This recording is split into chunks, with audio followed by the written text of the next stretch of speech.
Hi all, എല്ലാവർക്കും super നോട്ട്സിന്റെ 5 AM ക്ലബിലേക്ക് സ്വാഗതം. നോക്കടാ, നമ്മുടെ ചിത്രത്തിൽ ഒരു ഒക്ടോപ്പസ് ഇരിപ്പുണ്ട്. അവൻ്റെ നോട്ടം കണ്ടോ? എന്തിനാണെന്നറിയോ? രാവിലെ 5 മണിക്ക് എണീറ്റ് പഠിക്കാത്തവരെ പിടിക്കാനാ. ഓക്കെ, നമുക്ക് ഫസ്റ്റ് ക്വസ്റ്റ്യനിലോട്ട് പോവാം. സിക്കിൾ സെൽ അനീമിയയിൽ അരുണരക്താണുക്കളുടെ ആകൃതി എന്തായിരിക്കും? ഓപ്ഷൻ എ ഉരുണ്ടത്, ഓപ്ഷൻ ബി നീളമുള്ളത്, ഓപ്ഷൻ സി അരിവാളിൻ്റെ ആകൃതിയിലുള്ളത്, ഓപ്ഷൻ ഡി ത്രികോണ ആകൃതിയിലുള്ളത്. സിക്കിൾ സെൽ അനീമിയയിൽ അരുണരക്താണുക്കൾ അല്ലെങ്കിൽ RBCയുടെ അല്ലെങ്കിൽ എറിത്രോസൈറ്റിൻ്റെ ആകൃതി എന്തായിരിക്കും എന്നാണ് നമ്മുടെ ചോദ്യം. ഇവിടെ നമ്മുടെ കറക്റ്റുള്ള ആൻസർ എന്ന് പറയുന്നത് അരിവാളിൻ്റെ ആകൃതിയിലാണ്. അപ്പോൾ സിക്കിൾ സെൽ അനീമിയ എന്ന് പറയുന്നത് തന്നെ അരിവാളിൻ്റെ ആകൃതിയിലാണ്. നോക്കടാ, സിക്കിൾ സെൽ അനീമിയയുടെ ജനിതക കാരണം നമുക്ക് നോക്കാം. ഹീമോഗ്ലോബിൻ എന്ന് പറയുന്ന ഹീമോഗ്ലോബിൻ്റെ ബീറ്റ ചെയിനിൽ ഉണ്ടാകുന്ന മ്യൂട്ടേഷൻ ആണ് സിക്കിൾ സെൽ അനീമിയയ്ക്ക് കാരണമെന്ന് പറയുന്നത്. ഹീമോഗ്ലോബിനിലുള്ള ബീറ്റ ചെയിനിലുള്ള മ്യൂട്ടേഷൻ കാരണം ഉണ്ടാകുന്ന അസുഖത്തിന്റെ പേരാണ് സിക്കിൾ സെൽ അനീമിയ. ഓക്സിജന്റെ അളവ് ശരീരത്തിൽ കുറയുമ്പോൾ അത് സിക്കിളിന്റെ ആകൃതിയിലേക്ക് അല്ലെങ്കിൽ ഈ പറയുന്ന RBC എന്തിന്റെ ആകൃതിയിലേക്ക് മാറുന്നു? സിക്കിളിന്റെ ആകൃതിയിലേക്ക് മാറുന്നു. ഈ കോശങ്ങളുടെ ചില നെഗറ്റീവ് നോയിക്കോടാ. ഈ കോശങ്ങൾക്ക് വഴക്കം കുറവായിരിക്കും. അതായത് നമ്മുടെ RBCക്ക് സിക്കിൾ സെല്ലിന്റെ ആകൃതി ആയിക്കഴിഞ്ഞാൽ അവർക്ക് വഴക്കം കുറവായിരിക്കും. അതുപോലെ ഇവർ കുഴലുകളിൽ രക്തക്കുഴലുകൾക്കിടയിൽ കുരുങ്ങാനുള്ള അല്ലെങ്കിൽ കുടുങ്ങാനുള്ള സാധ്യത ഉണ്ട്. ഇവർക്ക് ഓക്സിജൻ വിതരണം കുറവായിരിക്കും. അപ്പൊ അതുകൊണ്ട് തന്നെ ഓർക്കണം, സിക്കിൾ സെൽ അനീമിയ എന്ന് പറയുമ്പോൾ അതുമായി ബന്ധപ്പെട്ട അത്തരം കോശങ്ങൾക്കുണ്ടാകുന്ന നെഗറ്റീവ്സ് ചോദിച്ചാൽ ആ കോശങ്ങൾക്ക് വഴക്കം കുറവായിരിക്കും, കുഴലുകളിൽ കുടുങ്ങിപ്പോവാനുള്ള സാധ്യത ഉണ്ട്, ഓക്സിജൻ വിതരണം കുറവായിരിക്കുമെന്ന് മനസ്സിലാക്കണം. സിക്കിൾ സെൽ അനീമിയ കോശങ്ങൾ വളരെ വേഗത്തിൽ നശിച്ചു പോകുന്ന കോശം. ശ്രദ്ധിച്ചു പഠിക്കേണ്ട ഒരു പോയിന്റാണ്. RBCയുടെ ആയുസ് എത്ര എന്ന് ചോദിച്ചാൽ 100 മുതൽ 120 ദിവസം വരെയാണ് എന്ന് നമ്മൾ പഠിക്കുമെങ്കിൽ ഇവിടെ 10 മുതൽ 20 ദിവസത്തിനകത്ത് സിക്കിൾ സെൽ അനീമിയ എന്ന് പറയുന്ന അല്ലെങ്കിൽ സിക്കിൾ കോശങ്ങൾ നശിച്ചു പോകുമെന്ന് മറക്കണ്ട. അപ്പൊ സിക്കിൾ കോശങ്ങളുടെ ആയുസ് എത്ര? 10 മുതൽ 20 ദിവസത്തിനകത്ത്. RBCയുടെ ആയുസ് എത്ര? അത് 120 ദിവസം എന്ന് നമ്മൾ പഠിച്ചിട്ടുണ്ട്, അല്ലെങ്കിൽ 100 മുതൽ 120 ദിവസം വരെ എന്ന് നമ്മൾ പഠിക്കുന്നുണ്ട്. പക്ഷേ സിക്കിൾ കോശങ്ങളുടെ ആയുസ് എന്ന് പറയുന്നത് വളരെ കുറവാണ്. 10 മുതൽ 20 ദിവസത്തിനകത്ത് അത് പോകുന്നു. നമ്മുടെ ബോൺ പെയിൻ ഉണ്ടാകുന്നു, അബ്ഡോമൈൻ പെയിൻ ഉണ്ടാകുന്നു, ചെസ്റ്റ് പെയിൻ, അതായത് നമ്മുടെ അസ്ഥികൾക്ക് വേദന ഉണ്ടാകുന്നു, ഉദരത്തിന് വേദന ഉണ്ടാകുന്നു, നെഞ്ചിന് വേദന ഉണ്ടാകുന്നു. എന്നിവയൊക്കെ എന്തുമായി ബന്ധപ്പെട്ട് വരുന്നു? സിക്കിൾ സെൽ അനീമിയക്കാർക്ക് വരുന്ന ചില ബുദ്ധിമുട്ടുകളാണെന്ന് മനസ്സിലാക്കണം.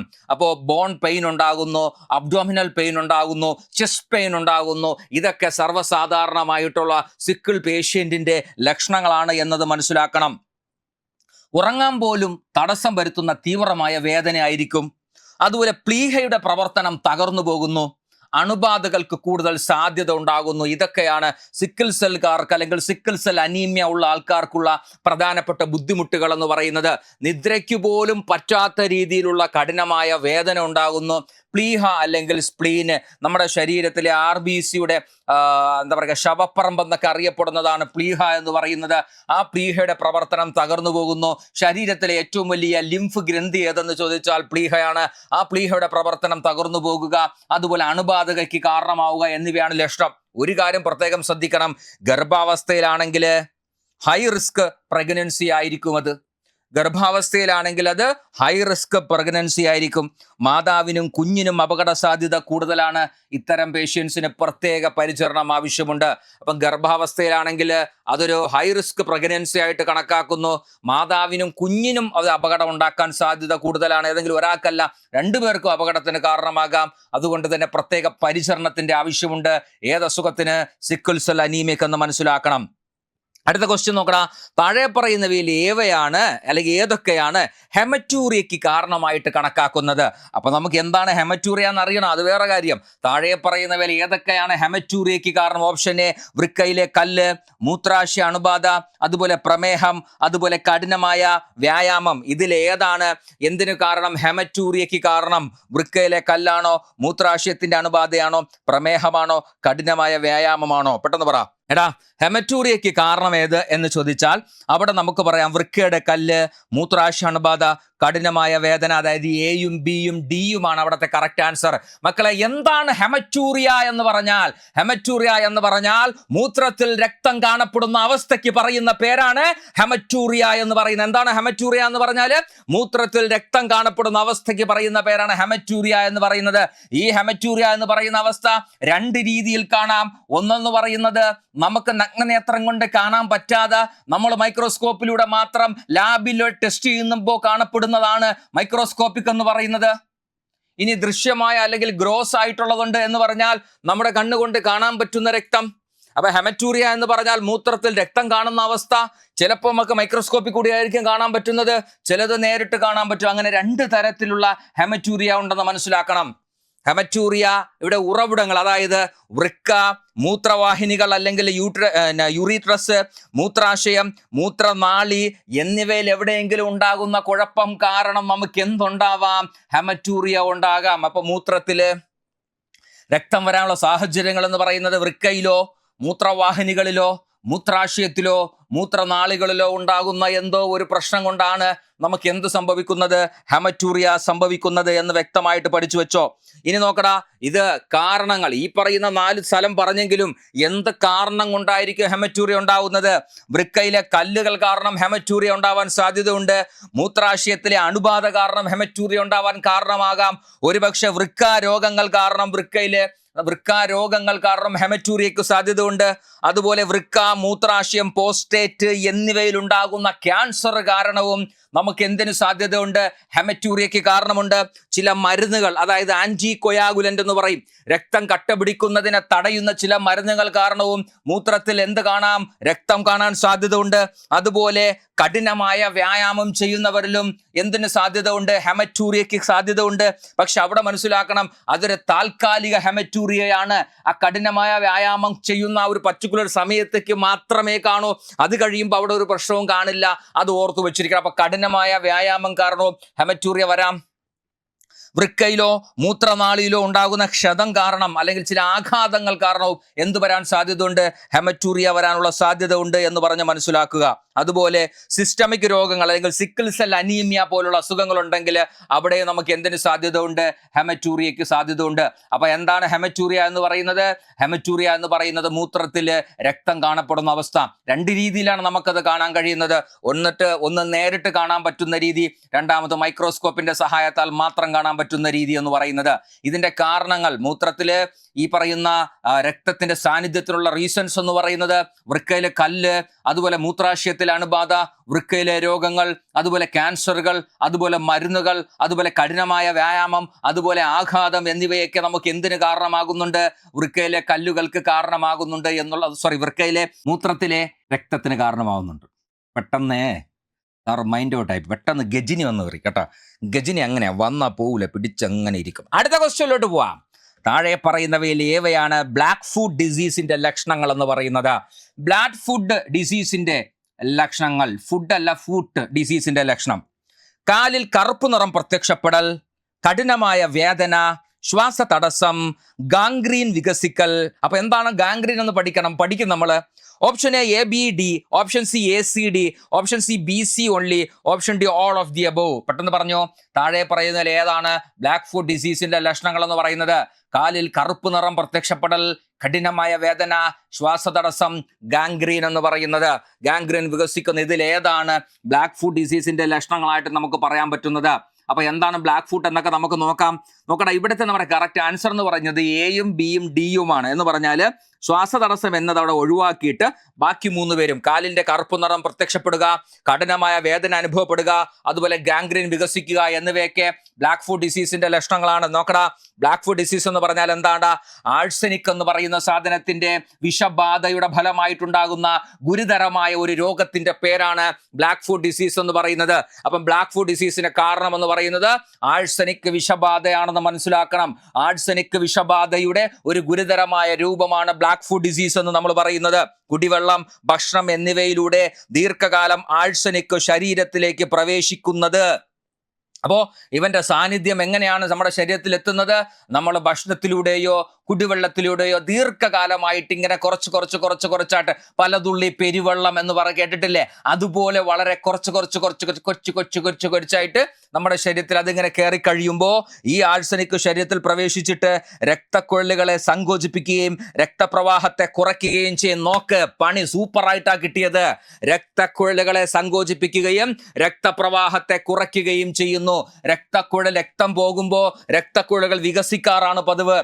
രക്തക്കുഴൽ വികസിക്കുന്നതാണ് നമുക്ക് പ്ലസ് പോയിന്റ്. രക്തക്കുഴൽ സങ്കോചിക്കുന്നത് നമുക്കൊരു മൈനസ് ആണ്. രക്തക്കുഴൽ സങ്കോചിക്കുമ്പോൾ രക്തപ്രവാഹം അവിടെ കുറഞ്ഞു പോകുന്നു. ഇതാണ് ആഴ്സനിക് എന്ന് പറയുന്ന വിഷബാധ കാരണമുണ്ടാകുന്ന ബ്ലാഡ് ഫുഡ് ഡിസീസിന്റെ പ്രധാനപ്പെട്ട പോയിന്റ് എന്ന് പറയുന്നത്. ഇങ്ങനെ സംഭവിക്കുമ്പോൾ ഈ പറയുന്ന ബുദ്ധിമുട്ട്, അതായത് രക്തക്കുഴൽ സങ്കോചം എന്ന് പറഞ്ഞില്ലേ, ഇത് നോക്കടാ, പ്രധാനമായും കാലുകളെയാണ് ബാധിക്കുന്നത്. ഇവിടെ കഠിനമായ വേദന, അതുപോലെ നിറം മാറ്റം, അതുപോലെ ഗാംഗ്രീൻ എന്നിവ ഉണ്ടാകുന്നു. ഗാംഗ്രീൻ എന്ന് പറഞ്ഞാൽ എന്ത്? ഗാംഗ്രീൻ എന്ന് പറഞ്ഞാൽ ഒന്നുമില്ല, കോശത്തിന്റെ മരണം അല്ലെങ്കിൽ ടിഷ്യൂവിന്റെ ഡെത്ത് എന്ന് നമുക്ക് പറയാം. അതായത് നമ്മുടെ ശരീരത്തിന്റെ ടിഷ്യൂസിനൊക്കെ രക്തം കിട്ടാതെ വന്ന് അല്ലെങ്കിൽ അണുബാധ ഏറ്റതിന് ശേഷം ആ ടിഷ്യൂസ് മരണപ്പെട്ടു പോകുന്നതിനെയാണ് നമ്മൾ ഗാംഗ്രീൻ അല്ലെങ്കിൽ ടിഷ്യൂ ഡെത്ത് എന്ന് നമ്മൾ വിളിക്കുന്നത്. അല്ലെങ്കിൽ അവിടുത്തെ കോശങ്ങൾ സ്ഥിരമായിട്ട് നശിച്ചു പോകുന്ന ഒരവസ്ഥ. അപ്പോൾ നോക്കടാ, അപ്പോൾ ആദ്യമായിട്ട് ആഴ്സനിക് പതുക്കെ ശരീരത്തിൽ കയറുമ്പോൾ, ആഴ്സനിക്കിന്റെ അളവ് ശരീരത്തിൽ കൂടുമ്പോൾ രക്തക്കൊഴലുകൾ സങ്കോചിക്കുകയും അങ്ങനെ രക്തപ്രവാഹം കുറയുകയും ചെയ്യും. ഈ സംഭവം നടക്കുന്നത് പ്രധാനമായിട്ടും കാലിലാണ്. അതുകൊണ്ട് തന്നെ കാലിൽ കഠിനമായ വേദന ഉണ്ടാകുന്നു, അത് കഠിനമായ നിറം മാറ്റം ഉണ്ടാകുന്നത്, അത് കറുത്ത നിറത്തിലോട്ട് മാറുന്നു. അതുപോലെ അവിടുത്തെ കോശങ്ങൾ അല്ലെങ്കിൽ ടിഷ്യൂസ് നശിച്ചു പോകുന്നു. ആ ടിഷ്യൂസ് നശിച്ചു പോകുന്നതിനെ നമ്മൾ പറയുന്ന പേരാണ് ഗാംഗ്രീൻ എന്ന് പറയുന്നത്. എന്താണ് വിളിക്കുന്നത്? ഗാംഗ്രീൻ എന്ന് നമ്മൾ വിളിക്കുന്നത്. അപ്പൊ ഗാംഗ്രീൻ എന്ന് പറയുന്ന ടേം മനസ്സിലാക്കി വെച്ചിരിക്കുക. ടിഷ്യൂ ഡെത്ത് എന്ന് നമുക്ക് അവിടെ വിളിക്കാം. അവിടുത്തെ അല്ലെങ്കിൽ ഒരു കൂട്ടം കോശങ്ങൾ നശിച്ചു പോകുന്ന ഒരവസ്ഥ, അതിനെ നമുക്ക് വിളിക്കുന്ന പേരാണ് ഗാംഗ്രീൻ എന്ന് പറയുന്നത്. ക്ലിയർ ആണോ മക്കളെ? ഇനി ചില സന്ദർഭങ്ങളിൽ ഈ അസുഖം ഗുരുതരമായി കഴിഞ്ഞാൽ നമ്മൾ പറഞ്ഞു പ്രധാനമായും ഇത് ബാധിക്കുന്നത് കാലുകളെയാണ് എന്ന് നമ്മൾ പറഞ്ഞു. അതുകൊണ്ട് തന്നെ ഗുരുതരമായ കേസുകളിൽ ആ കാല് മുറിച്ചു മാറ്റേണ്ട ഒരു സാഹചര്യം വരാം. അപ്പോൾ ആഴ്സനിക് കാരണമുണ്ടാകുന്ന ബ്ലാക്ക് ഫുഡ് ഡിസീസ് ഉള്ളവർക്ക് എന്തിന് സാധ്യത ഉണ്ട്? കാല് മുറിച്ചു മാറ്റേണ്ട സാഹചര്യം വരാം. ഇനി ഈ രോഗം കൂടുതൽ റിപ്പോർട്ട് ചെയ്യപ്പെടുന്നത് ബംഗ്ലാദേശ്, തായ്വാൻ തുടങ്ങിയ രാജ്യങ്ങളിലാണ്.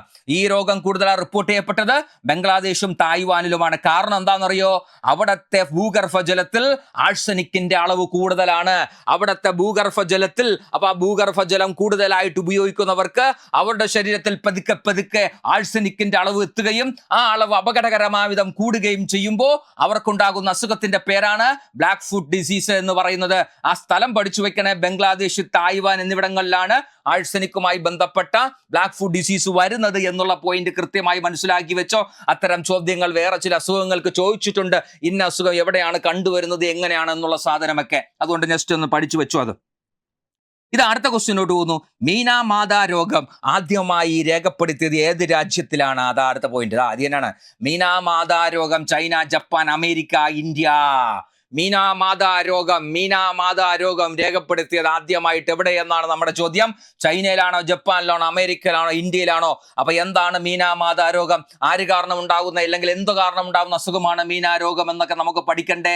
മാർജാര നൃത്ത രോഗം എന്നറിയപ്പെടുന്നതാണ് മീനാമാത രോഗം. മാർജാര നൃത്ത രോഗം എന്ന് പറഞ്ഞാൽ പൂച്ചയുടെ ഡാൻസ് കളി. പൂച്ച നടക്കുന്ന കണ്ടിട്ടില്ലേ? ആ പൂച്ച ഡാൻസ് കളിച്ചുകൊണ്ട് നടക്കുന്നതിനെയാണ് നമ്മൾ മീനാമാത രോഗം എന്ന്, മാർജാര നൃത്ത രോഗം അല്ലെങ്കിൽ മീനാമാത രോഗം എന്ന് വിളിക്കുന്നത്.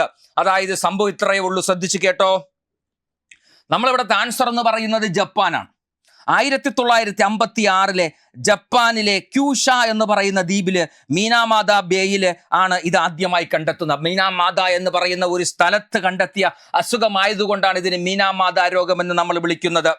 ചിസോ കോർപ്പറേഷൻ എന്ന ഒരു രാസായന ഫാക്ടറി അതിന്റെ മാലിന്യജലത്തിൽ മെർക്കുറി അടങ്ങിയ രാസവസ്തുക്കൾ അല്ലെങ്കിൽ മീഥൈൽ മെർക്കുറി, പ്രീവിയസ് ക്വസ്റ്റ്യൻ ആണ്, പഠിച്ചു വെച്ചോ. മീനാമാത രോഗത്തിന് കാരണമായ ആ രാസവസ്തുവിന്റെ പേര് പരീക്ഷയ്ക്ക് ചോദിച്ചിട്ടുണ്ട്. Methyl mercury. ആ മീഥൈൽ മെർക്കുറി സമുദ്രത്തിലേക്ക് ഒഴുക്കി വിട്ടപ്പോ സമുദ്രത്തിൽ താമസിക്കുന്നത് ആരാ? സമുദ്രത്തിൽ താമസിക്കുന്ന മത്സ്യങ്ങള് ആ പറയുന്ന മീഥൈൽ മെർക്കുറി അവരുടെ ശരീരത്തിനകത്തേക്ക് എത്തി. നമ്മൾ എന്നിട്ട് കരയുന്ന കടലിൽ പോയി മീൻ പിടിക്കാൻ പോയി. കിട്ടിയ മീനിൽ എന്തുണ്ട്? ആവശ്യത്തിലധികം മെർക്കുറി ഉണ്ട്. ആ മെർക്കുറി അടങ്ങിയ ഭക്ഷണം നമ്മൾ അല്ലെങ്കിൽ ആ മീനിനെ നമ്മൾ കഴിച്ചപ്പോ നമുക്ക് വന്ന അസുഖത്തിന്റെ പേരാണ് മീനാമാത രോഗം. എന്നാൽ ഇതിനു മുമ്പേ നമ്മളെ വീട്ടിലെ പൂച്ച ഉണ്ടല്ലോ, പൂച്ച. ഈ പൂച്ച എന്ത് ചെയ്തു? പൂച്ച നമ്മൾ മീൻ അരക്കുമ്പോ അപ്പുറത്ത് വന്നിട്ട് മ്യാവൂ മ്യാവൂ എന്ന് വിളിക്കൂലേ? അങ്ങനെ വിളിച്ചപ്പോ ആ വീട്ടുകാർ കുറച്ച് മീൻ ഇട്ട് കൊടുത്തു. ആ മീൻ കഴിച്ച് പതുക്കെ ആ പൂച്ചയുടെ ശരീരത്തിൽ ആര് കയറി? ബാധ കയറി. ബാധ അല്ല, ആര് കയറി? നമ്മുടെ മെർക്കുറി കയറിയപ്പോ ബാധ പോലെ തന്നെയാ. കയറിയതിനു ശേഷം ഇതവന്റെ നാഡീവ്യൂഹത്തെ ബാധിക്കുകയും ആ പൂച്ച നേരെ നടക്കുന്നതിന് പകരം ഡാൻസ് കളിച്ച് നടക്കാൻ തുടങ്ങി. ഇതുകൊണ്ടാണ് ഈ അസുഖത്തെ നമ്മൾ എന്ത് വിളിച്ചത്? മാർജാര നൃത്ത രോഗം എന്ന് നമ്മൾ വിളിച്ചത്. നോക്കടാ, മെർക്കുറി വിഷബാധയേറ്റ പൂച്ചയ്ക്ക് നാഡീവ്യവസ്ഥയെ ബാധിച്ചു. സാധാരണ രീതി നടക്കാതെ നൃത്തം ചെയ്യുന്നത് പോലെ തുള്ളിച്ചാടിയും മുന്നോട്ട് തള്ളിയും നീങ്ങാൻ തുടങ്ങി.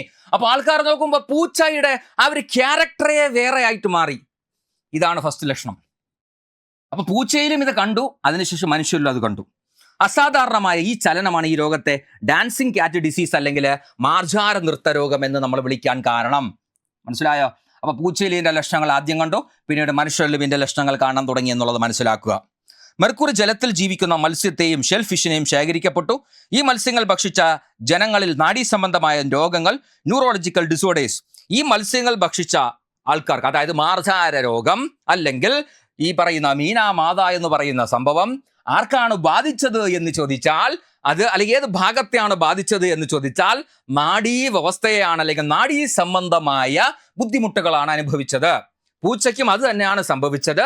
ആ മീന് കഴിച്ച പൂച്ചയ്ക്കും മീന് കഴിച്ച നമുക്കും മനുഷ്യർക്കും ഈ അസുഖം വന്നു എന്നത് മനസ്സിലാക്കണം, അല്ലെങ്കിൽ അതിന്റെ നാഡീ വ്യവസ്ഥയെ അത് ബാധിച്ചു എന്നുള്ളത് മനസ്സിലാക്കണം. സോ അതുകൊണ്ടാണ് അവരെ മാർജാര നൃത്ത രോഗം എന്ന് വിളിച്ചത്. ജന്മനായുള്ള മീനാമാതാ രോഗം, ഗർഭാവസ്ഥയിൽ മെർക്കുറി വിഷബാധയേറ്റ ശിശുക്കളിൽ കാണുന്ന ലക്ഷണങ്ങൾ, അതായത് ഗർഭിണിയായിരിക്കുന്ന സ്ത്രീ അവള് കഴിക്കുന്ന മീന് എന്ന് പറയുന്നത് ഈ പറയുന്ന മെർക്കുറി അടങ്ങിയ മീൻ ഉൾപ്പെടുന്ന ഭക്ഷണമാണ് കൂടുതൽ കഴിക്കുന്നതെങ്കിൽ ഗർഭത്തെ ശിശുവിന് അത് ദോഷകരമായി ബാധിക്കുന്നു. എങ്ങനെ? ബുദ്ധിപരമായ വൈകല്യം ഉണ്ടാകുന്നു, വളർച്ചാ കുറവുണ്ടാകുന്നു, അംഗവൈകല്യം ഉണ്ടാകുന്നു, അപസ്മാരം ഉണ്ടാകുന്നു. അപ്പം മെർക്കുറി വിഷബാധയേറ്റ ശിശുക്കൾ എന്ന് പറഞ്ഞാൽ ജന്മനാവുള്ള, അതായത് ഗർഭാവസ്ഥയില് ആ അമ്മയ്ക്ക് ഒരുപാട് മെർക്കുറി ശരീരത്തിൽ എത്തിയെങ്കിൽ ആ ഗർഭത്തെ ശിശുവിനെയും അത് ദോഷകരമായി ബാധിക്കുന്നു. എങ്ങനെയൊക്കെ എന്ന് ചോദിച്ചാൽ ബുദ്ധിപരമായ വൈകല്യം, അതുപോലെ വളർച്ചക്കുറവ്, അംഗവൈകല്യം, അപസ്മാരം എന്നിവയൊക്കെയാണ് എന്തെന്ന് പറയുന്നത് ജന്മനായുള്ള മീനാമാത രോഗത്തിന്റെ ലക്ഷണങ്ങൾ എന്ന് പറയുന്നത്. അപ്പൊ അതൊരു അപകടം പിടിച്ച അസുഖമാണെന്ന് മനസ്സിലാക്കണം. സോ നമ്മളവിടെ മനസ്സിലാക്കേണ്ടത് മെർക്കുറി ഒരു രീതിയിലും നമ്മുടെ ശരീരത്തിലേക്ക് കടന്നു വരാൻ പാടില്ല. ഇവിടെ ഈ മീനാമാത രോഗം വന്ന സ്ഥലത്താണെങ്കിൽ പതുക്കെയാണ്. അത് ഏതൊക്കെ സൈക്കിളിലൂടെയാണ് വന്നത് നിങ്ങൾ ചിന്തിക്കണം. ആദ്യം ഒരു ഫാക്ടറിയിൽ അത് വേസ്റ്റ് ഉണ്ടായി, ആ വേസ്റ്റിനെ കടലിൽ തള്ളി. കടലെന്ന് പറയുമ്പോഴേ ഇങ്ങനെ നമ്മൾ പറയാറുണ്ട്, കടല് പോലെ കിടക്കുന്നു എന്ന് പറയാറുണ്ടല്ലേ. ഇഷ്ടംപോലെ വെള്ളമുള്ളതാ, എന്നിട്ടും ആ സാധനം അതിനകത്ത് ഒഴുകുന്നു. അവിടെ നിന്ന് മത്സ്യങ്ങൾ അതിനെ അല്ലെങ്കിൽ മത്സ്യത്തിന്റെ ശരീരത്തിൽ അത് എത്തുന്നു. ആ മത്സ്യത്തെ പിടിച്ച് നമ്മൾ കഴിക്കുന്നു, അത് നമുക്ക് അസുഖം വരുന്നു. എനിക്ക് തോന്നുന്നു ഈ ഒരു സംഭവത്തിന് ശേഷമൊക്കെ ആ ഫാക്ടറി അടപ്പിച്ചു എന്നാണ് എൻ്റെ ഒരു വായനയിൽ നിന്ന് എനിക്ക് മനസ്സിലാക്കാൻ കഴിയുന്നൊരു കാര്യം കേട്ടോ. അടുത്ത് നോക്കാം, റെറ്റിനയിലുള്ള റോഡ് ആൻഡ് കോണിന്റെ പ്രധാന വ്യത്യാസം എന്താണ്? അതായത് നമ്മുടെ കണ്ണിന് 3 പാളിയുണ്ട്. ആ 3 പാളിയിൽ ദൃഢപടലം, രക്തപടലം, ദൃഷ്ടിപടലം എന്ന് പറയും. മൂന്നാമത്തെ ദൃഷ്ടിപടലത്തെ നമ്മൾ വിളിക്കുന്ന പേരാണ് റെറ്റിന. റെറ്റിനയിൽ 2 തരം കോശമുണ്ട്. ഒന്ന് റോഡ് കോശം, രണ്ടാമത്തത് കോൺ കോശം. ഈ റോഡിന്റെയും കോണിന്റെയും സ്വഭാവത്തെയാണ് നമ്മൾ ചർച്ച ചെയ്യുന്നത്. നോക്കടാ, option A, road colour vision നൽകുന്നു, കോൺ നൈറ്റ് വിഷൻ നൽകുന്നു. റോഡ് കളർ വിഷൻ നൽകുന്നു, കോൺ നൈറ്റ് വിഷൻ നൽകുന്നു. ഓപ്ഷൻ ബി, റോഡ് ലോ ലൈറ്റിൽ പ്രവർത്തിക്കുന്നു, കോൺ ബ്രൈറ്റ് ലൈറ്റിൽ പ്രവർത്തിക്കുന്നു. സി, റോഡ് പെയിൻ സെൻസ് നൽകുന്നു, കോൺ ടെമ്പറേച്ചർ സെൻസ് നൽകുന്നു. റോഡ് റെറ്റിനയുടെ ഫ്രണ്ടിലും കോണ് ബാക്കിലും ഉണ്ട്. Option A only, B only, A and D only, C only. പെട്ടെന്ന് പറ. ഞാൻ പറഞ്ഞു, റെറ്റിന എന്ന് പറയുന്നത് നമുക്ക് കണ്ണിന് 3 പാളിയുണ്ട്. ദൃഢപടലം, രക്തപടലം, ദൃഷ്ടിപടലം. ദൃഷ്ടിപടലത്തിന്റെ മറ്റൊരു പേരാണ് റെറ്റിന എന്ന് പറയുന്നത്. റെറ്റിനയിൽ കാണപ്പെടുന്ന 2 തരം കോശമാണ്. ഒന്ന് റോഡ് കോശം, രണ്ടാമത്തത് കോൺ കോശം. സ്വാഭാവികമായിട്ട് നിങ്ങൾ മനസ്സിലാക്കണം, റോഡ് എന്ന് പറയുമ്പോൾ ഒരു ഇരുണ്ട നിറമല്ലേ? നമ്മൾ സാധാരണ വണ്ടിയൊക്കെ പോകുന്ന റോഡ് ഒരു ഇരുണ്ട നിറമല്ലേ? അപ്പൊ റോഡുമായി ബന്ധപ്പെട്ട് നിങ്ങൾ ഇങ്ങനെ ആലോചിക്കുക, റോഡ് ഇരുണ്ട നിറമാണ്. സോ റോഡുമായി ബന്ധപ്പെട്ടത് ഇരുണ്ട നിറം അല്ലെ? ഇരുണ്ട നിറം, മങ്ങിയ വെളിച്ചത്തിൽ, ലോ ലൈറ്റിൽ പ്രവർത്തിക്കുന്നതാണ് റോഡ് കോശം എന്ന് പറയുന്നത്. കോൺ എന്ന് പറയുന്നത് ബ്രൈറ്റ് ലൈറ്റിൽ പ്രവർത്തിക്കുന്നതാണ്, കുറച്ചുകൂടെ തീവ്ര പ്രകാശത്തിൽ പ്രവർത്തിക്കുന്നതാണ്.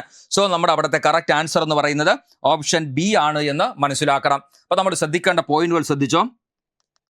റോഡ് കോശം മങ്ങിയ വെളിച്ചത്തിൽ കാഴ്ചയെ സഹായിക്കുന്നത് റോഡ് കോശമാണ്. റോഡ് കോശത്തിൽ ഒരു വർണ്ണകമുണ്ട്, റഡോപ്സിൻ എന്നാണ് ആ വർണ്ണകത്തിന്റെ പേര്. റോഡ് കോശത്തിലെ വർണ്ണകത്തിന്റെ പേര് റഡോപ്സിൻ എന്നും, അതുപോലെ കോൺ കോശത്തിലൊരു വർണ്ണകമുണ്ട്, അവന്റെ പേര് ഫോട്ടോപ്സിൻ അല്ലെങ്കിൽ അയഡോപ്സിൻ എന്നും വിളിക്കാം. റോഡ് കോശത്തിൽ റഡോപ്സിൻ എന്ന് പറയുന്ന വർണ്ണകവും കോൺ കോശത്തിൽ ഫോട്ടോപ്സിൻ എന്ന് പറയുന്ന വർണ്ണകവുമാണുള്ളത്. റോഡ് കോശത്തിൽ റഡോപ്സിൻ എന്ന് പറയുന്ന വർണ്ണകവും കോൺ കോശത്തിൽ അയഡോപ്സിൻ എന്ന് പറയുന്ന വർണ്ണകവുമാണ്. അതായത് മങ്ങിയ വെളിച്ചവും തീവ്ര പ്രകാശവുമാണ് നിങ്ങൾ ഫോക്കസ് ചെയ്യേണ്ടത്. രാത്രി പകൽ എന്നതിനേക്കാളും നിങ്ങൾ ഫോക്കസ് ചെയ്യേണ്ടത് ഇതിനാണ്. അതായത് നമ്മളൊരു പകൽ ഒരു ഇരുട്ട് മുറിക്കകത്ത് കയറി, നല്ല അടച്ചിട്ടൊരു മുറിക്കകത്ത് കയറി, ലൈറ്റ് അണഞ്ഞുപോയി, കറണ്ട് പോയി കഴിയുമ്പോഴും നമുക്ക് കുറച്ച് കഴിയുമ്പോൾ അവിടെ അവ്യക്തമായിട്ട് ചിലത് കാണാൻ പറ്റുന്നില്ലേ? ഇല്ലേ? ഒരു ഇരുട്ട് മുറിയിൽ പകലാണെങ്കിലും. അപ്പോൾ പകലാണെങ്കിലും നീ ഇരുട്ട് മുറിക്കകത്ത് കയറി അവിടെ ഒരു മങ്ങിയ വെളിച്ചം വന്നാൽ ആ മങ്ങിയ വെളിച്ചത്തെ നിന്നെ കാണാൻ സഹായിക്കുന്നത് റോഡ് കോശമാണെന്ന് മനസ്സിലാക്കണം. അതുപോലെ അർദ്ധരാത്രി 12 മണിക്ക് നീ അല്ലെങ്കിൽ രാത്രി ഒരു 10 മണിക്ക് നീ ഒരു സ്ഥലത്ത് ഒരു ഷൂട്ടിങ്ങിന് അല്ലെങ്കിൽ എന്തെങ്കിലും ഒരു ഫംഗ്ഷന് പോകുമ്പോൾ അവിടെ നല്ല ഹെവി ആയിട്ടുള്ള ലൈറ്റൊക്കെ ഇട്ട് നല്ല പ്രകാശത്തിൽ നിൽക്കുകയാണ്. അതുകൊണ്ട് രാത്രി ആയതുകൊണ്ട് റോഡ് കോശമാണ് കാണാൻ സഹായിച്ചതെന്ന് വിചാരിക്കരുത്. അവിടെ നിന്റെ തീവ്രമായ ആ പ്രകാശത്തിൽ ആ ലൈറ്റുകളിൽ അവിടെ നിന്നെ കാണാൻ സഹായിച്ചത് കോൺ കോശമാണെന്ന് മനസ്സിലാക്കണം. നിറങ്ങൾ കാണാൻ സഹായിച്ചതും കോൺ കോശമാണ് എന്ന് മനസ്സിലാക്കണം. വർണ്ണങ്ങളെ കാണാൻ സഹായിച്ചത് കോൺ കോശമാണ്. അപ്പൊ റോഡ് കോശം എന്ന് പറയുന്നത് മങ്ങിയ വെളിച്ചത്തിലാണ്. അതിനി പകല് നീ ഒരു മങ്ങിയ വെളിച്ചമുള്ള ഒരു ഇരുട്ട് മുറിക്കകത്ത് കയറിയാലും അതാണ് അവസ്ഥ. ഇനി നീ തീവ്രപ്രകാശം എന്ന് പറയുന്നത് പകല് മാത്രമെന്ന് ചിന്തിക്കരുത്. രാത്രി നല്ല ഹെവി ലൈറ്റൊക്കെ ഇട്ടുള്ള ഒരു സ്ഥലത്തോ ഒരു മുറിക്കകത്തോ ആണ് നീ ഇരിക്കുന്നതെങ്കിൽ അവിടെയുള്ള നിറങ്ങളെയും വർണ്ണങ്ങളെയും അവിടെയുള്ള സർവ്വജംഗമ വസ്തുക്കളെയും നിനക്ക് കാണാൻ പറ്റുന്നെങ്കിൽ അത് കോൺ കോശമാണ് എന്നുള്ളത് വ്യക്തമായിട്ട് നീ മനസ്സിലാക്കി വെച്ചോ. അങ്ങനെ വേണം പഠിച്ചു വെക്കാനായിട്ട്. ഓക്കെ, അപ്പൊ റോഡ് കോശങ്ങൾ മങ്ങിയ വെളിച്ചത്തിൽ കാഴ്ചയെ സഹായിക്കുന്നു. അതുപോലെ റോഡ് കോശവുമായി ബന്ധപ്പെട്ട് റഡോപ്സിൻ എന്ന് പറയുന്ന ഒരു വർണ്ണകവും കോൺ കോശവുമായി ബന്ധപ്പെട്ട് ഫോട്ടോപ്സിൻ എന്ന് പറയുന്ന ഒരു വർണ്ണകവുമുണ്ട്.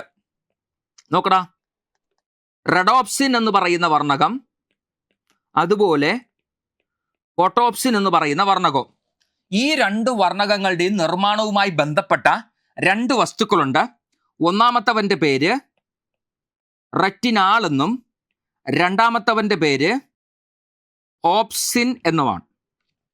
അപ്പോൾ നമുക്കൊരു ഇക്വേഷൻ ആയിട്ട് പറയണമെങ്കിൽ റെറ്റിനാൾ പ്ലസ് ഓപ്സിൻ ഗിവ്സ് റഡോപ്സിൻ എന്ന് പറയാം, retinal plus opsin gives photopsin എന്നും പറയാം. അതായത് രണ്ടിനും സെയിം ഇക്വേഷൻ ആണ്.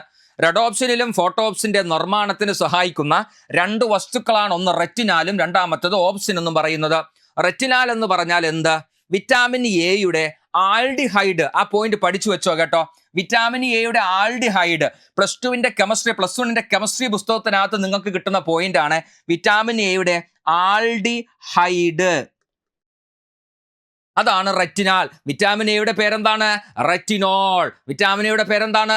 റെറ്റിനോൾ. ഇവന്റെ പേര് റെറ്റിനാൾ. അപ്പൊ റഡോപ്സിന്റെയും ഫോട്ടോപ്സിന്റെയും നിർമ്മാണത്തിന് സഹായിക്കുന്ന വിറ്റാമിൻ എയുടെ ഒരു ആൽഡിഹൈഡ് ഏത്, അല്ലെങ്കിൽ ഒരു പദാർത്ഥം ഏത് എന്ന് ചോദിച്ചാൽ അത് നമുക്ക് റെറ്റിനാലിനെ പറയാം. റെറ്റിനാലും ഓപ്സിനും കൂടെ ചേർന്നിട്ടാണ് റഡോപ്സിന്റെയും ഫോട്ടോപ്സിന്റെയും നിർമ്മാണത്തിന് സഹായിക്കുന്നത്. മങ്ങിയ വെളിച്ചത്തിൽ റഡോപ്സിൻ എന്തായിട്ട് പിരിയുന്നു? റെറ്റിനാലും ഓപ്സിനുമായിട്ട് പിരിയുന്നു. തീവ്രപ്രകാശത്തിൽ ഫോട്ടോപ്സിൻ എന്തായിട്ട് പിരിയുന്നു?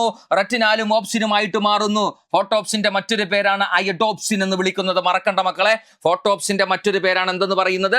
അയഡോപ്സിൻ. ഫോട്ടോപ്സിന്റെ മറ്റൊരു പേരാണ് അയഡോപ്സിൻ. അയഡിൻ ആലോചിക്കുക, അയഡോപ്സിൻ. അടുത്ത question, fetal alcohol syndrome FAS ഉണ്ടാകാനുള്ള പ്രധാന കാരണം എന്ത്? ഫീറ്റൽ ആൽക്കഹോൾ സിൻഡ്രോം ഉണ്ടാകാനുള്ള പ്രധാന കാരണം. ഇപ്പൊ ഈ ക്വസ്റ്റ്യനെ കേൾക്കുന്ന നിങ്ങളിൽ പലരും ചിന്തിക്കുന്ന ഒരു കാര്യമുണ്ട്, ഇയാൾ ഈ ക്വസ്റ്റ്യനൊക്കെ എവിടെ നിന്ന് തപ്പിയെടുത്തുകൊണ്ട് വരുന്നു? ഇതൊക്കെ നമുക്ക് പഠിക്കേണ്ട ആവശ്യമുണ്ടോ? നമ്മുടെ PSC ഇറക്കുന്ന PSC ബുള്ളറ്റിൻ എന്നൊരു സാധനമുണ്ട്. വർഷാവർഷം അവരൊരു PSC ബുള്ളറ്റിങ്ങിന്റെ വാർഷിക പതിപ്പ് ഇറക്കാറുണ്ട്. ആ വാർഷിക പതിപ്പില് ജീവശാസ്ത്രവുമായി ബന്ധപ്പെട്ട മേഖലയിലുള്ള ഒരു ചോദ്യമാണ് ഞാനിപ്പോൾ പറഞ്ഞത്. അതുകൊണ്ട് തന്നെ PSCക്ക് ചോദ്യം ഇടണമെങ്കിൽ ഈ ചോദ്യം ഉറപ്പായിട്ടും ഇടാം. ഫീറ്റൽ ആൽക്കഹോൾ സിൻഡ്രോം ഉണ്ടാകാനുള്ള പ്രധാന കാരണം എന്ത്? ഞാനത് എടുത്തു പറയാൻ കാരണം നമ്മളിൽ പലരും പല റാങ്ക് ഫയലുകൾ, നമുക്ക് നമ്മുടെ ലെവലിലുള്ള കുറച്ച് റാങ്ക് ഫയലുകളുണ്ട്, അതിലെ പോയിന്റുകൾ മാത്രമാണ് നമ്മൾ അളവ്. നമുക്കൊരു ചിന്തയുമുണ്ട് അവിടെ നിന്ന് മാത്രമേ ചോദ്യങ്ങൾ വരൂ എന്നൊരു ചിന്തയുമുണ്ട്. അതൊന്നുമല്ല, നമുക്ക് അവിടെ അങ്ങനെ ഒരു കലവറയേ ഇല്ല. നമ്മുടെ PSC ബുള്ളറ്റിനും നമുക്ക് അതുപോലെ ഒരു സോഴ്സാണ്. അതിലെ പോയിന്റുകളും പഠിക്കണം. ചില റെയർ പോയിന്റുകൾ, ദൈവമേ, പരീക്ഷയുടെ ക്വസ്റ്റ്യൻ പേപ്പർ കാണുമ്പോൾ എൻ്റെ പൊന്നു ദൈവമേ, ഈ ക്വസ്റ്റ്യൻ ഇടുന്നവന്മാർ ഇത് എവിടെ നിന്ന് എടുത്തുകൊണ്ട് വരണോ ഉണ്ടോ എന്ന് പറഞ്ഞ് നമ്മൾ ആ ക്വസ്റ്റ്യൻ ഇടുന്നവരെ പ്രാവാറുണ്ട്. അവൻ വേറൊരിടത്തു നിന്നല്ല എടുത്തുകൊണ്ട് വരുന്നത്. അങ്ങനത്തെ ചില ഗുട്ടൻസ് ചോദ്യങ്ങൾ ഈ പറയുന്നതിനകത്തുണ്ട്. അവിടെ നിന്നാണ് എടുത്തുകൊണ്ട് വരുന്നത്. അവിടെ നിന്ന് തന്നെയാണ് ഞാനും എടുത്തുകൊണ്ട് വന്നത്. ഫീറ്റൽ ആൽക്കഹോൾ സിൻഡ്രോം ഉണ്ടാകാനുള്ള പ്രധാന കാരണം ഗർഭാവസ്ഥയിലെ പോഷകാഹാരക്കുറവാണോ, ഗർഭാവസ്ഥയിൽ അമ്മയുടെ മദ്യപാനമാണോ, ഗർഭാവസ്ഥയിലെ പുകവലിയാണോ, അതോ അച്ഛന്റെ മദ്യപാനം ജനിതകമായി കൈമാറുന്നത് കൊണ്ടാണോ? എന്തായാലും ആൽക്കഹോൾ എന്ന് പറയുമ്പോൾ നമ്മുടെ മനസ്സിൽ രണ്ട് ഓപ്ഷനെ വരാൻ സാധ്യതയുള്ളൂ. ഒന്നുകിൽ ഓപ്ഷൻ ബി അല്ലെങ്കിൽ ഓപ്ഷൻ ഡി ആണ്. ഗർഭാവസ്ഥയിൽ അമ്മയുടെ മദ്യപാനമാണോ അതോ അച്ഛന്റെ മദ്യപാനം ജനിതകമായി കൈമാറുന്നതാണോ കാരണമെന്ന് ചോദിച്ചാൽ ഗർഭാവസ്ഥയിലെ അമ്മയുടെ മദ്യപാനമാണ് ഫീറ്റൽ ആൽക്കഹോൾ സിൻഡ്രോം ഉണ്ടാകാനുള്ള കാരണമെന്ന് പറയുന്നത്. നോക്കാം എന്താണ് ഫീറ്റൽ ആൽക്കഹോൾ സിൻഡ്രോം. അതുമായി ബന്ധപ്പെട്ട പോയിന്റ് നോക്കിക്കോ. ഗർഭകാലത്ത് അമ്മ ആൽക്കഹോൾ അല്ലെങ്കിൽ മദ്യം ഉപയോഗിച്ചാൽ അത് പ്ലാസന്റ വഴി കുഞ്ഞിന്റെ ശരീരത്തിലേക്ക് കടക്കുകയും വികസനം തടസ്സപ്പെടുത്തുകയും ചെയ്യുമെന്ന് മനസ്സിലാക്കണം. നോക്കടാ, ഗർഭകാലത്ത് അമ്മ മദ്യം, ആൽക്കഹോൾ അല്ലെങ്കിൽ മദ്യം ഉപയോഗിച്ചു കഴിഞ്ഞാൽ അത് പ്ലാസന്റ വഴി കുഞ്ഞിന്റെ ശരീരത്തിലേക്ക് എത്തുകയും അവിടെ അത് വികസനത്തെ തടസ്സപ്പെടുത്തുകയും ചെയ്യുന്നു. ഇതിനെയാണ് നമ്മൾ ഫീറ്റൽ ആൽക്കഹോൾ സിൻഡ്രോം എന്ന് പറയുന്നത്. ഗർഭസ്ഥ ശിശുവിന്റെ വളർച്ചയെയും വികാസത്തെയും പ്രതികൂലമായി ബാധിക്കുകയും FAS-ന് ഇത് കാരണമാവുകയും ചെയ്യും. അപ്പോൾ മദ്യം ആരോഗ്യത്തിന് ഹാനികരമാണെന്ന് പറയുന്നത് ഗർഭസ്ഥ ശിശുവിനും ബാധകമാണ്. മെയിൻ കാര്യം ഇത്രയേ ഉള്ളൂ, മദ്യത്തിൽ അടങ്ങിയിരിക്കുന്ന എഥനോൾ എന്ന് പറയുന്ന സാധനം ഗർഭസ്ഥ ശിശുവിന് ഭയങ്കര ദോഷമാണ്. അപ്പം മദ്യത്തിൽ അടങ്ങിയിരിക്കുന്ന എഥനോൾ എന്ന് പറയുന്ന സാധനം ഗർഭസ്ഥ ശിശുവിന് വളരെ ദോഷമാണ്. അപ്പോൾ ആ കുഞ്ഞുങ്ങൾ ഉണ്ടാവുന്ന അല്ലെങ്കിൽ ജനിക്കുന്ന കുഞ്ഞുങ്ങൾക്കുണ്ടാകുന്ന ബുദ്ധിമുട്ട് നോക്കടാ. ചെറിയ കണ്ണിന്റെ വിടവുകൾ, അതായത് കണ്ണ് ചെറുതായിട്ട് തുറക്കാൻ പറ്റുള്ളൂ, അങ്ങനത്തെ ഒരു ബുദ്ധിമുട്ടുണ്ടാവാം. അതുപോലെ മുകൾ ചുണ്ട് നേർത്ത ചുണ്ടായിരിക്കും, ചുണ്ടുകളിലും മേൽചുണ്ട് നേർത്തതായിരിക്കും, മുകളിലെ ചുണ്ടിനും മൂക്കിനും ഇടയിലുള്ള ഭാഗം പരന്നതായിരിക്കും, ചെറിയ താടിയായിരിക്കും. ഗർഭാവസ്ഥയിലും ശേഷവും ശരീരഭാരത്തിലും ഉയരത്തിലും എന്തുണ്ടാവാം? വളർച്ചാ കുറവുണ്ടാകാം. അതായത് ജനിക്കുന്ന കുഞ്ഞിന് മെയിനായിട്ട് അതിൻ്റെ ഫേസ് അല്ലെങ്കിൽ അതിൻ്റെ മുഖം വിരൂപമായി പോകാനുള്ള സാധ്യത കൂടുതലാണെന്ന് മനസ്സിലാക്കണം. അമ്മയിലെ മദ്യപാനം എന്ന് പറയുന്നത് ക്ലിയർ ആണല്ലോ. അപ്പോൾ അമ്മയിലെ മദ്യപാനം ഗർഭസ്ഥ കുഞ്ഞിനുണ്ടാകുന്ന അസുഖത്തിന്റെ പേരാണ് ഫീറ്റൽ ആൽക്കഹോൾ സിൻഡ്രോം എന്ന് പറയുന്നത്. ആൽക്കഹോൾ അല്ലെങ്കിൽ മദ്യത്തിലുള്ള എഥനോൾ എന്ന് പറയുന്ന സാധനം ഗർഭസ്ഥ ശിശുവിന് വളരെ ദോഷകരമായ ഒരു സംവിധാനമാണ്. ചെറിയ കണ്ണിലെ വിടവുകള്, നേർത്ത മേൽചുണ്ട്, അതുപോലെ ചുണ്ടിനും മൂക്കിനും ഇടയിലുള്ള ഭാഗം പരന്നു പോകുക, ചെറിയ താടി. അതുമാത്രമോ ഗർഭാവസ്ഥയിലോ അതിനുശേഷമോ ശരീരഭാരത്തിലും ഉയരത്തിലും ഭയങ്കരമായ കുറവ് എന്ന് പറഞ്ഞാൽ വളർച്ചക്കുറവെന്ന് ഒറ്റ വാക്കിൽ പറയാം. ഇതാണ് ഫീറ്റൽ ആൽക്കഹോൾ സിൻഡ്രോം കൊണ്ടുണ്ടാകുന്ന ദോഷങ്ങൾ എന്ന് പറയുന്നത്. അപ്പോൾ നമുക്ക് ഇന്നത്തെ സെഷനിൽ ഇത്രയും ചോദ്യങ്ങൾ മതി. നിങ്ങൾക്ക് സാധാരണ കിട്ടുന്ന സാധനങ്ങളെ പറഞ്ഞ് ഞാൻ മുഷിപ്പിക്കാതെ കിട്ടാത്ത കുറച്ചുകൂടി കാര്യങ്ങൾ കിട്ടണം, അല്ലെങ്കിൽ കിട്ടാത്ത കാര്യങ്ങൾക്ക് ഫോക്കസ് ചെയ്യുക എന്നൊരു ഉദ്ദേശത്തോടു കൂടിയാണ് ഇത്തരം ക്വസ്റ്റ്യൻസ് കൊണ്ടുവരുന്നത്. അപ്പോൾ കൃത്യമായിട്ട് പഠിക്കുക. നമ്മൾ 5AM ക്ലബ് ഇങ്ങനെ വിജയകരമായിട്ട് 100 ദിവസം കഴിഞ്ഞ് ഇങ്ങനെ പൊയ്ക്കൊണ്ടിരിക്കുകയാണ്. അത് നിങ്ങളുടെ സപ്പോർട്ട് കൊണ്ട് മാത്രമാണ് മുന്നോട്ട് പോകുന്നത്. കൃത്യമായി ക്ലാസ്സുകൾ കാണുക, പഠിക്കുക. ഉപയോഗപ്പെടുന്നുണ്ട് എങ്കിൽ ഉറപ്പായിട്ടും നിങ്ങളെ കമന്റ് ബോക്സിൽ അതിന്റെ റിപ്ലൈ കാണണം. കമന്റ് ബോക്സിൽ നിങ്ങൾ ഏത് അധ്യാപകന്റെ ക്ലാസ് എടുത്താലും കമന്റ് ബോക്സിൽ അതിനുള്ള റിപ്ലൈ കൊടുത്തിട്ട് നല്ല ക്ലാസ് ആണെങ്കിൽ നല്ലതായിട്ടോ, നിങ്ങളുടെ നിർദ്ദേശങ്ങളുണ്ടെങ്കിൽ ആ നിർദ്ദേശങ്ങളൊക്കെ കൊടുത്ത് അവരെന്ത് ചെയ്യുക, പ്രോത്സാഹിപ്പിക്കുക. ഓക്കെ, അപ്പോൾ നമ്മളിപ്പോൾ 5 മണിക്ക് സ്റ്റാർട്ട് ചെയ്തിരിക്കുകയാണ്. ഇതിവിടെ നിർത്തരുത്. ഇന്ന് മൊത്തവും ഈ ഒരു എനർജിയും ഈ വൈബോർഡും കൂടി നിങ്ങൾക്ക് പഠിക്കാൻ സാധിക്കട്ടെ എന്ന് പ്രാർത്ഥിച്ചുകൊണ്ട് നിർത്തുന്നു. അടുത്തൊരു ക്ലാസ്സിൽ കാണാം.